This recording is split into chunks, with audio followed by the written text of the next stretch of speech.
The Hope's Reach drifted silently through the cold, starry expanse of space, a symbol of Earth's commitment to peace. For years, the hospital ship had traveled across galaxies, its mission simple yet vital: to heal, help, and bring hope to those in need. It carried the latest medical technology and a diverse crew, composed of human and alien doctors, nurses, and specialists. Its corridors were filled with a quiet hum, a constant reminder of the life-saving work being done within. On this particular journey, the Hope's Reach was stationed at the edge of the Chorus system, a region known for its volatile mix of warring factions.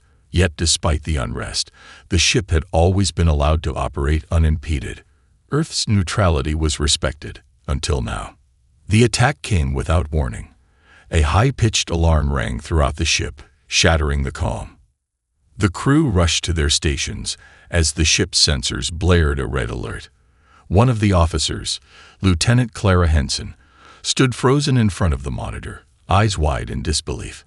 A Johnner fleet was emerging from hyperspace, and they were heading straight for the Hope's Reach. "What's their status?" Captain Marcus Orton's voice rang out across the comms. He stood at the command deck, his face a mask of calm, but his knuckles white as he gripped the console. "They're locking weapons, Captain," Lieutenant Henson said, her voice trembling slightly. "They're not broadcasting a surrender signal." Before she could finish her sentence, the first salvo struck. Explosions rocked the Hope's Reach as the enemy ships fired without provocation. The hull shuddered violently as the impact of plasma bolts left deep scars along its outer walls. "Brace for impact," Orton shouted. The ship groaned as another barrage hit, sending sparks flying from the damaged circuits in the walls. The lights flickered and then died, leaving the crew in near darkness. Panic began to creep in. The ship's medical bays, where hundreds of wounded alien patients lay in recovery, were vulnerable. The once serene hallways now felt like a death trap. "Engine failure on Deck 7, shouted Chief Engineer Lai, scrambling to maintain control of the failing systems. "We're losing power, Captain." "Get those backup generators online," Orton ordered, his tone tight but firm. He turned to his communications officer. "Send out a distress signal. We need reinforcements, now." But as the crew worked frantically to save the ship, it became clear that the Johnner didn't care for reinforcements. They were here for one purpose: destruction. Another blast shook the ship, this one sending the walls buckling inward. It was clear that the Hope's Reach wasn't going to survive much longer. Orton gritted his teeth, his mind racing through the options. There were no weapons aboard the ship, no defensive systems that could match the ferocity of the attack. All they had were their medical supplies and a crew dedicated to saving lives, not taking them. "We can't fight them, Captain," Lieutenant Henson said, her voice breaking. "We have to surrender, or we'll all die." "Not yet," Orton replied, his voice low but filled with determination. "We'll hold as long as we can. Keep working on the distress signal." As the battle continued, Earth's Hope's Reach began to crumble under the force of the unprovoked assault. The crew fought to save what they could, but the clock was running out. There was no one coming to help. Then, just as the final blast rocked the ship, Captain Orton realized something. The message wasn't just a call for help anymore. It was a statement. The galaxy had just made a grave mistake by underestimating Earth. The news spread across Earth like wildfire. By the time the Hope's Reach had sent out its final distress signal, the media had already caught wind of the attack. Headlines screamed about the destruction of the humanitarian vessel, the loss of hundreds of lives, and the cold-blooded aggression of the Johnner. The entire planet was gripped by shock and outrage. In the chambers of the United Earth Council, the situation was no less tense. The council members, who had once prided themselves on diplomatic solutions and maintaining peace across the galaxy, were now confronted with an undeniable truth. Humanity's peaceful approach had just been shattered, and it was time for a different course of action. Councillor Elena Vasquez, a veteran of Earth's political landscape, stood at the head of the table, her face hard and determined. She had spent years advocating for peaceful coexistence between species, but even she could no longer deny the severity of the situation. "The time for diplomacy has passed," Vask said, her voice cutting through the room. This attack was not an isolated incident. It was a message, and it's one we can't afford to ignore. Murmurs of agreement spread among the council members. Most of them had been hesitant to fully mobilize Earth's military forces, but now that their own people had been targeted, there was no question about how they would respond. Councillor James Larkin, the head of the United Earth Defense Forces, stood up, his fists clenched at his sides. His voice was filled with barely restrained anger. "The Johnner have crossed a line. They've attacked one of our own. We can't just sit by and let this slide. It's time we show them what happens when you provoke humanity." "I agree," Vask said, glancing at Larkin before turning her attention to the rest of the council. "We will respond decisively, but we won't do this blindly. We need to be strategic. We will mobilize, and we will send a clear message to the galaxy." The council chamber fell silent for a moment as the weight of the decision settled in. There had been a time when Earth's military had been a quiet force, a deterrent rather than an active participant in galactic conflicts. But now, the United Earth Council was preparing to unleash the full might of its war machine. "Bring up the Defiant Armada," Vask ordered, her eyes steely. The room's atmosphere shifted. The Defiant Armada, humanity's secret military fleet, had been in development for years, kept hidden from the galaxy. It was Earth's greatest military asset, designed in the event that diplomacy failed, in the event of an all-out war. A holographic projection flickered to life in the center of the room, revealing the full scale of the Defiant Armada. Hundreds of sleek warships, each equipped with advanced weaponry and defensive systems, hovered in space, ready for action. The fleet had been built in the shadow of peace, but now it would be brought into the light. "The Defiant Armada is fully operational," Larkin said, his voice full of pride and authority. "We can mobilize it within hours." Vasquez nodded. "Then we begin. We cannot wait for the Johnner to strike again. We need to act fast." But before they could issue the final orders, a loud alarm sounded in the council chamber. The overhead screens blinked to life, showing a real-time feed of the Hope's Reach as it limped through space, severely damaged and barely holding together. The alien attackers had already begun retreating, leaving the hospital ship to drift in the void. The message was unmistakable. Earth had been wronged, and it was time to right that wrong. The attack on the Hope's Reach was not just an act of violence, Vasquez continued, her voice steady but fierce. It was a declaration of war. And now we have no choice but to respond. Prepare the fleet. We're going to teach the Johnner a lesson they'll never forget. The room was filled with a palpable sense of urgency. Earth had been provoked. And now, Earth was going to fight back, not with diplomacy, but with the full force of its might. The galaxy would soon learn that humanity wasn't a species to be ignored. The Defiant Armada moved swiftly through the dark expanse of space, its sleek ships cutting through the stars like blades. After the Council's decision, the fleet was mobilized with alarming speed. The ships, built in secret over the past decade, had been designed for one purpose: war. The rest of the galaxy had no idea what was about to come, but the Johnner were about to feel the full weight of humanity's response.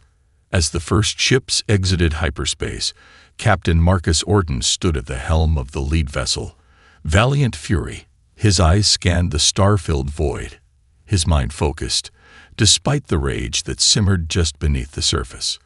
The destruction of the Hope's Reach had left a burning fire in his chest, and he was determined to see the Johnner pay for their brutality. "Status report," he barked, his voice sharp. "Fleet is in position, Captain," replied Lieutenant Henson, standing beside him. She was calm now, though the events of the past few days still weighed heavily on her. "We have confirmed enemy targets ahead. The Johnner fleet hasn't yet realized we're here." "Good," Orton said with a grim smile. "Let's make sure they don't get the chance." He turned to the tactical officer. "Lock weapons on their command ship. Full power to shields. We're not here to negotiate." The fleet's ships were a formidable sight. Massive, heavily armed warships, each one a technological marvel. The Valiant Fury was equipped with advanced energy weapons, point defense systems, and even cloaking technology for tactical surprise. These ships weren't just built for combat. They were built to annihilate. Ahead, the Jonar fleet was scattered across the system, still unaware of the approaching danger. Their ships, though large and intimidating, lacked the precision and agility of Earth's fleet. Humanity's military technology was decades ahead, a fact the Jonar were about to learn the hard way.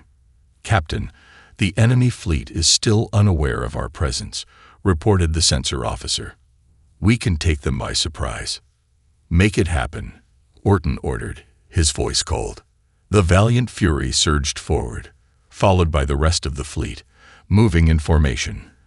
The battle was about to begin. The first strike came from the Valiant Fury, as its weapon systems locked onto the lead Jonar battleship. A barrage of energy blasts lit up the dark void of space, striking the enemy ship with precision. The Jonar vessel barely had time to react before its shields were overwhelmed. The ship exploded in a brilliant flash, debris scattering across the stars. The rest of the Jonar fleet scrambled to respond, but Earth's ships were already in motion. A second barrage from the Valiant Fury took out another Jonar warship, and then another. The humans were relentless. They didn't waste time with negotiations or warnings. They just fought. On the bridge of the Valiant Fury, Orton watched as the Jonar fleet descended into chaos. They tried to regroup, but Earth's ships had already disrupted their communications and damaged their command ships.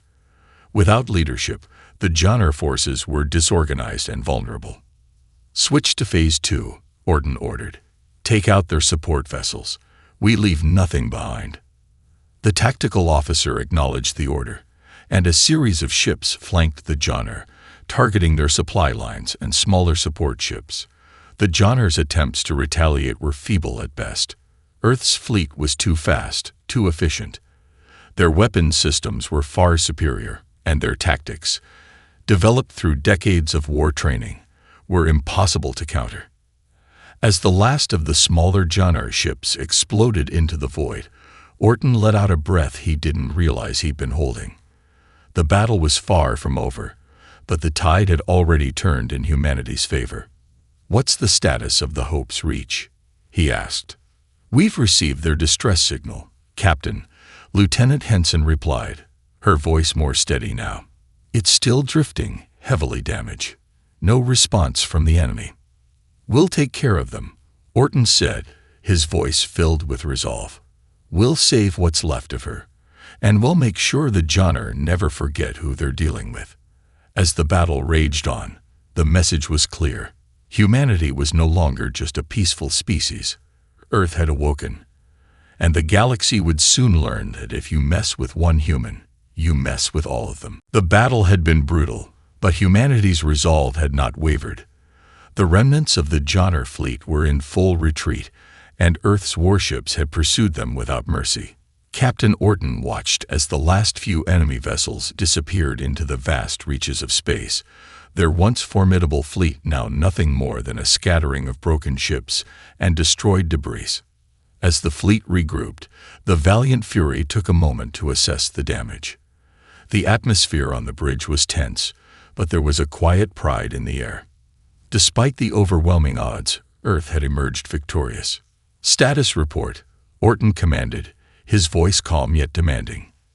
"Minimal damage to the fleet, Captain," Lieutenant Henson replied, her fingers flying over the controls. "We've lost a few smaller ships, but the majority of the enemy fleet has been neutralized. The Hope's Reach has been secured, and we've begun evacuating the survivors." Orton nodded, though his mind was focused elsewhere.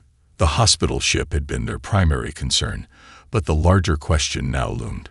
What would the galaxy make of this? "We've proven our strength, but it's not just about the fight," Orton said, turning to his crew. "We've shown the galaxy who we are.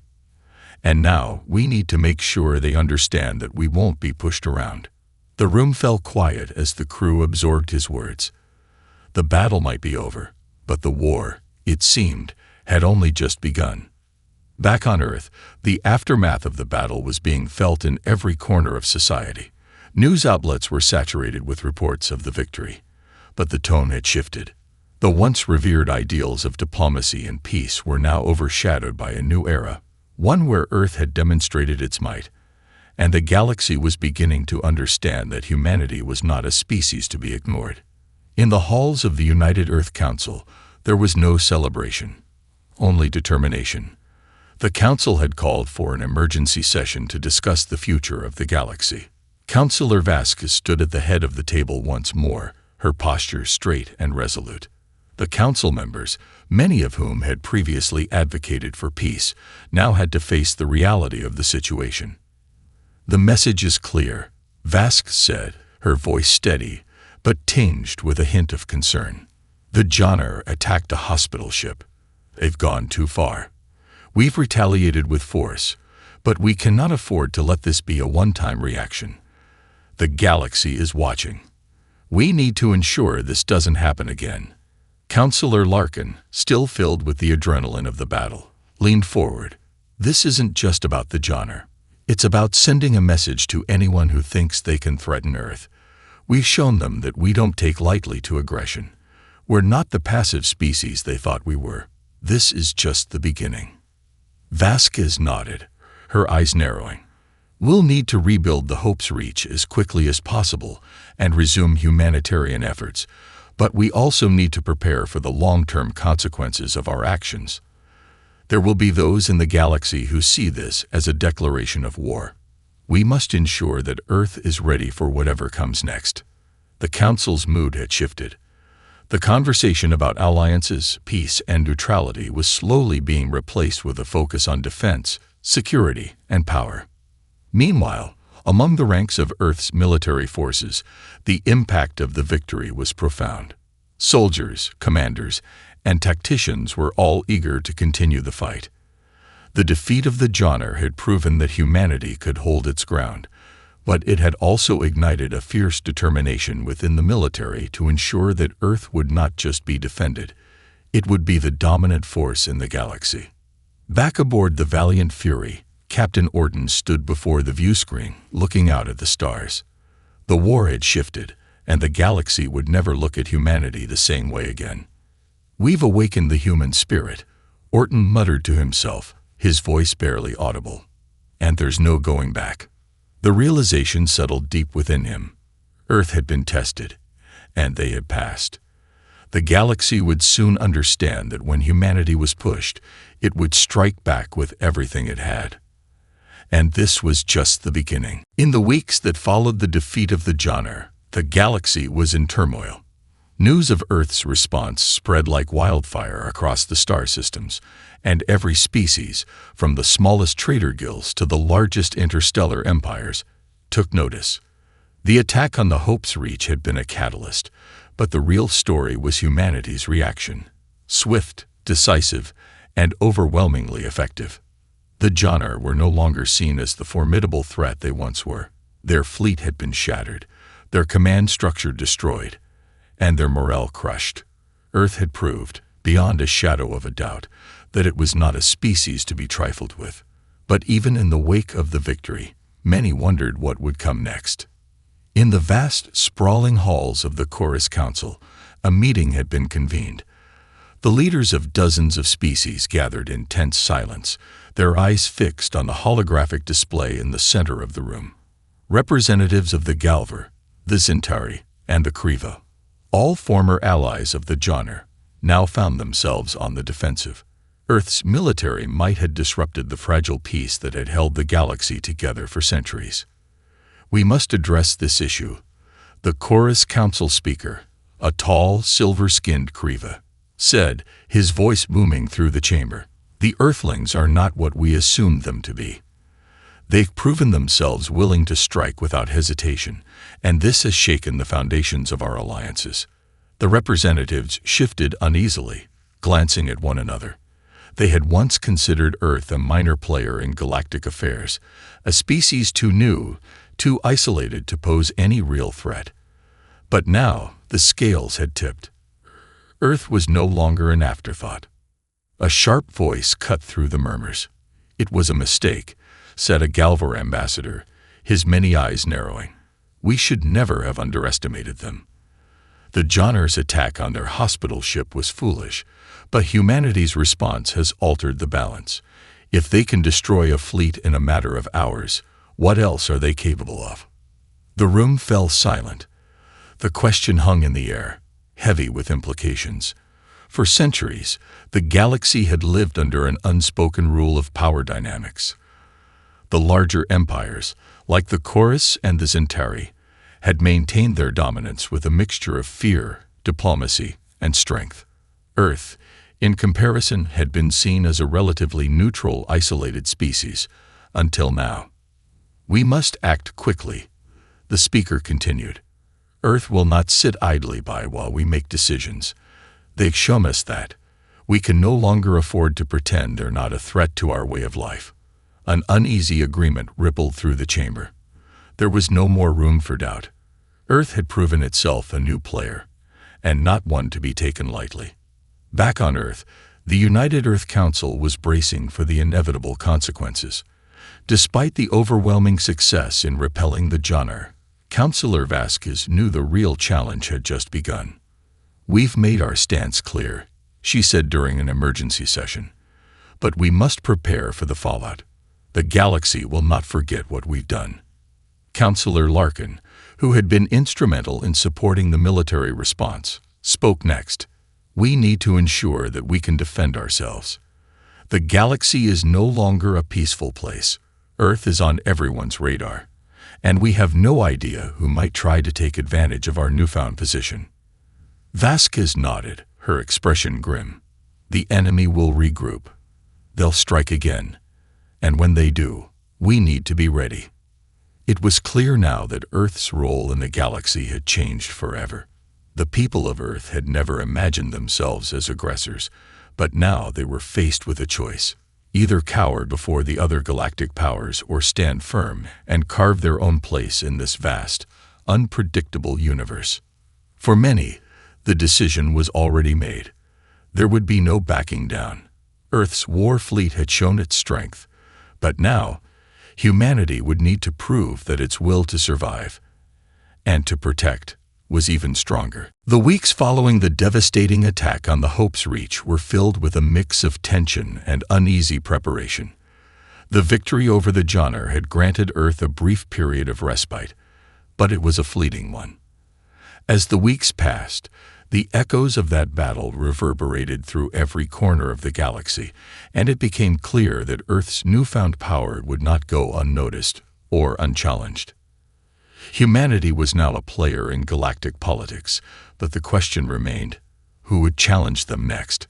Would other factions in the galaxy view Earth as a threat, or as a potential ally? Councillor Vasquez and the other members of the United Earth Council knew that their victory had shaken more than just the Jonner. They had made a powerful statement to every species in the known universe. In the midst of this uncertainty, Earth began to prepare.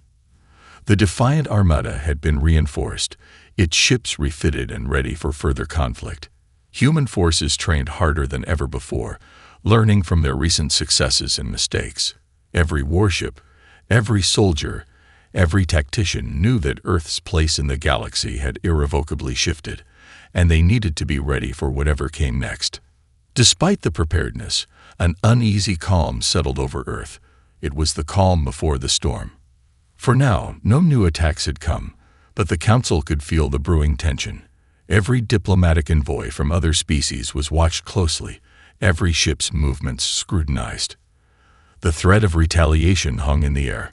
On the bridge of the Valiant Fury, Captain Orton surveyed the vastness of space as the fleet moved toward its next destination. His mind raced through various scenarios, the possibilities of what could happen next. The Jonner had been beaten, but the larger, more powerful empires had not yet made their move.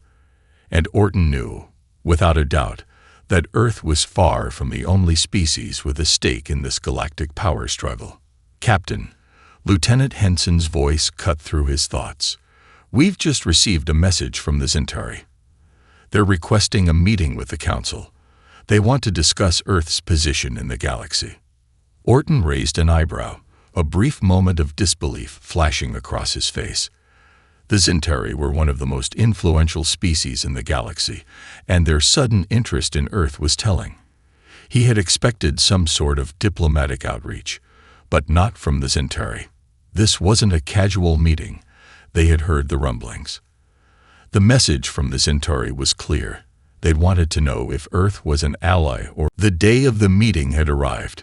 Earth's representatives were aboard the Ardent Sovereign, the Centauri flagship, a colossal warship that radiated power and authority. Captain Orton had insisted on being present, knowing the importance of this negotiation.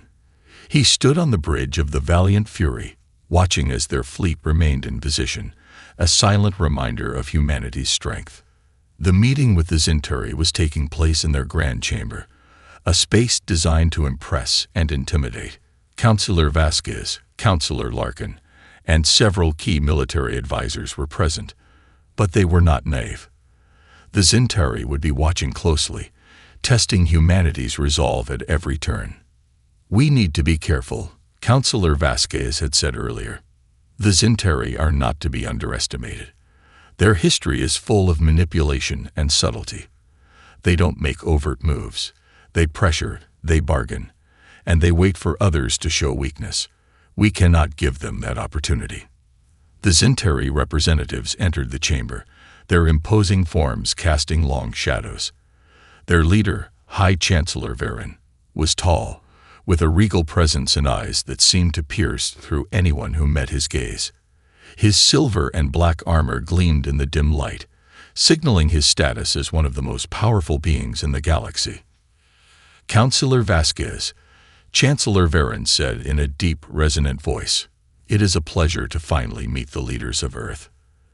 The galaxy has watched with great interest the recent events surrounding your victory over the Jonar. Quite the show of force." Vasquez stood firm, meeting the Centauri leader's gaze with equal intensity. "We do not seek conflict, Chancellor, but we will defend ourselves when attacked. The Jonar's aggression was not provoked by us. It was an unprovoked strike. We responded, as any species would." Chancellor Varen's lips curled into something that might have been a smile. "Yes, quite the impressive retaliation. But I am not here to discuss the actions of the Jonar. I wish to know something more important.